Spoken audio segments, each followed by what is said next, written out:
8. Bom ânimo. O apóstolo Bartolomeu foi um dos mais dedicados discípulos do Cristo, desde os primeiros tempos de suas pregações junto ao Tiberíades. Todas as suas possibilidades eram empregadas em acompanhar o Mestre, na sua tarefa divina. Entretanto, Bartolomeu era triste e, vezes inúmeras, o Senhor o surpreendia em meditações profundas e dolorosas. Foi, talvez, por isso que, uma noite, enquanto Simão Pedro e sua família se entregavam a inadiáveis afazeres domésticos, Jesus aproveitou alguns instantes para lhe falar mais demoradamente ao coração. Após uma interrogativa afetuosa e fraternal, Bartolomeu deixou falar-se o seu espírito sensível. Mestre, exclamou timidamente, não saberia nunca explicar-vos o porquê de minhas tristezas amargurosas. Só sei dizer que o vosso Evangelho me enche de esperanças para o reino de luz que nos espera os corações além, nas alturas. Quando esclarecestes que o vosso reino não é deste mundo, experimentei uma nova coragem para atravessar as misérias do caminho da terra, pois, aqui, o selo do mal parece obscurecer as coisas mais puras. Por toda parte é o triunfo do crime, o jogo das ambições, a colheita dos desenganos. A voz do apóstolo se tornara quase abafada pelas lágrimas. Todavia, Jesus fitou brandamente e lhe falou com serenidade. A nossa doutrina, entretanto, é a do Evangelho ou da Boa Nova, e já viste, Bartolomeu, uma boa notícia não produzir alegria? Fazes bem, conservando a tua esperança em face dos novos ensinamentos, mas não quero senão acender o bom ânimo no espírito dos meus discípulos. Se já tive ocasião de ensinar que o meu reino ainda não é deste mundo, isso não quer dizer que eu desdenhe o trabalho de estendê-lo um dia aos corações que mourejam na terra. Achas então que eu teria vindo a este mundo sem essa certeza confortadora? O Evangelho terá de florescer primeiramente na alma das criaturas, antes de frutificar para o espírito dos povos. No entanto, venho de meu Pai, cheio de fortaleza e confiança, e a minha mensagem há de proporcionar grande júbilo a quantos a receberem de coração. Depois de uma pausa em que o discípulo o contemplava silencioso, o mestre continuou. A vida terrestre é uma estrada prodigiosa que conduz aos braços amorosos de Deus. O trabalho é a marcha, a luta comum é a caminhada de cada dia. Os instantes silenciosos da manhã e as horas noturnas de serenidade são os pontos de repouso, mas, ouve-me bem, na atividade ou no descanso físico, a oportunidade de uma hora, de uma leve ação, de uma palavra humilde é o convite de nosso Pai para que semeemos as suas bênçãos sacrossantas. Em geral, os homens abusam desse ensejo precioso para anteporem a sua vontade imperfeita aos desígnios superiores, perturbando a própria marcha. Daí resultam as jornadas mais ásperas obrigatórias para a retificação das faltas cometidas, os infrutíferos labores. Em vista dessas razões, observamos que os viajores da terra estão sempre desalentados, na obcecação de sua própria vontade.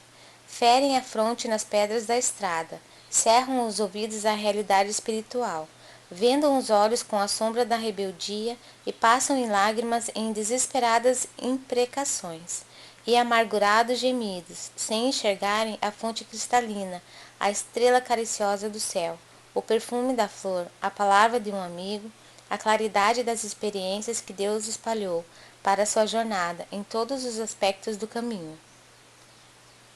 Houve um pequeno intervalo nas considerações afetuosas, depois do que, sem mesmo perceber inteiramente o alcance de suas palavras, Bartolomeu interrogou. Mestre, os vossos esclarecimentos dissipam os meus pesares, mas o Evangelho exige de nós a fortaleza permanente? A verdade não exige, transforma. O Evangelho não poderia reclamar estados especiais de seus discípulos.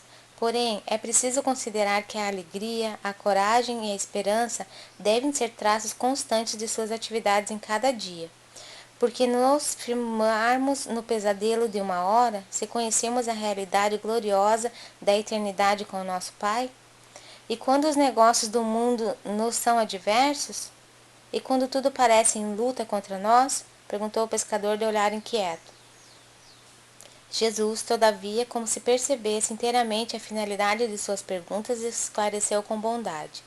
Qual o melhor negócio do mundo, Bartolomeu? Será a aventura que se efetua a peso de ouro, muita vez amordaçando o coração e a consciência para aumentar as preocupações da vida material, ou a iluminação definitiva da alma para Deus, que se realiza tão só pela boa vontade do homem, que deseja marchar para o seu amor por entre as luzes do caminho? Não será a diversidade nos negócios do mundo um convite amigo para a criatura semear com mais amor, um apelo indireto que arranque as ilusões da terra para as verdades do reino de Deus? Bartolomeu guardou aquela resposta no coração. Não, todavia sem experimentar certa estranheza. E logo, lembrando-se de que sua progenitora partira havia pouco tempo para a sombra do túmulo, interpelou ainda ansioso. Mestre, e não será justificável a tristeza quando perdermos um ente amado? Mas quem estará perdido se Deus é o Pai de todos nós? Se os que estão sepultados no lodo dos crimes hão de vislumbrar um dia a alvorada da redenção, por que lamentarmos em desespero o amigo que partiu ao chamado do Todo-Poderoso? A morte do corpo abre portas de um mundo novo para a alma. Ninguém fica verdadeiramente órfão sobre a terra, como nenhum ser está abandonado, porque tudo é de Deus e todos somos seus filhos. Eis porque todo discípulo do Evangelho tem de ser um semeador de paz e de alegria. Jesus entrou em silêncio, como se houvera terminado a sua exposição judiciosa e serena. E pois que a hora já ia adiantada, Bartolomeu se despediu. O olhar do mestre oferecia ao seu, naquela noite, uma luz mais doce e mais brilhante. Suas mãos lhe tocaram os ombros levemente, deixando-lhe uma sensação salutar e desconhecida. Embora nascido em Caná da Galileia, Bartolomeu residia então em Dalmanuta, para onde se dirigiu, meditando gravemente nas lições que havia recebido. A noite pareceu-lhe formosa como nunca. No alto, as estrelas se lhe afiguravam as luzes gloriosas do palácio de Deus, à espera das suas criaturas com hinos de alegria. As águas do Genezaré, aos seus olhos, estavam mais plácidas e felizes. Os ventos brandos lhe sussurravam ao entendimento cariciosas inspirações, como um correio delicado que chegasse do céu. Bartolomeu começou a recordar as razões de suas tristezas intraduzíveis, mas, com surpresa, não mais as encontrou no coração. Lembrava-se de haver perdido a afetuosa progenitora. Refletiu, porém, com mais amplitude quanto aos desígnios da providência divina. Deus não lhe era pai e mãe nos céus? Recordou os contratempos da vida e ponderou que seus irmãos pelo sangue o aborreciam e caluniavam.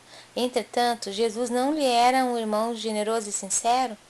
Passou em revista os insucessos materiais, contudo, que eram as suas pescarias ou a avareza dos negociantes de Betsaida e de Cafarnaum, comparados à luz do reino de Deus que ele trabalhava por edificar no coração? Chegou à casa pela madrugada. Ao longe, os primeiros clarões do sol lhe pareciam mensageiros ao conforto celestial. O canto das aves ecoava em seu espírito como notas harmoniosas de profunda alegria. O próprio mugido dos bois apresentava nova tonalidade aos seus ouvidos. Sua alma estava agora clara, o coração aliviado e feliz. Ao ranger os gonzos da porta, seus irmãos dirigiram-lhe impropérios, acusando-o de mau filho, de vagabundo e traidor da lei. Bartolomeu, porém, recordou o evangelho e sentiu que só ele tinha bastante alegria para dar a seus irmãos. Em vez de reagir asperamente, como de outras vezes, sorriu-lhes com a bondade das explicações amigas. Seu velho pai o acusou igualmente, escorraçando.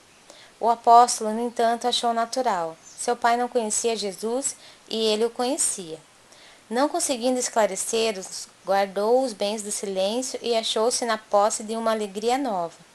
Depois de repousar alguns momentos, tomou as suas redes velhas e demandou sua barca. Teve para todos os companheiros de serviço uma frase consoladora e amiga. O lago como que estava mais acolhedor e mais belo. Seus camaradas de trabalho mais delicados e acessíveis. De tarde, não questionou com os comerciantes, enchendo-lhes, aliás, o espírito de boas palavras e de atitudes cativantes e educativas.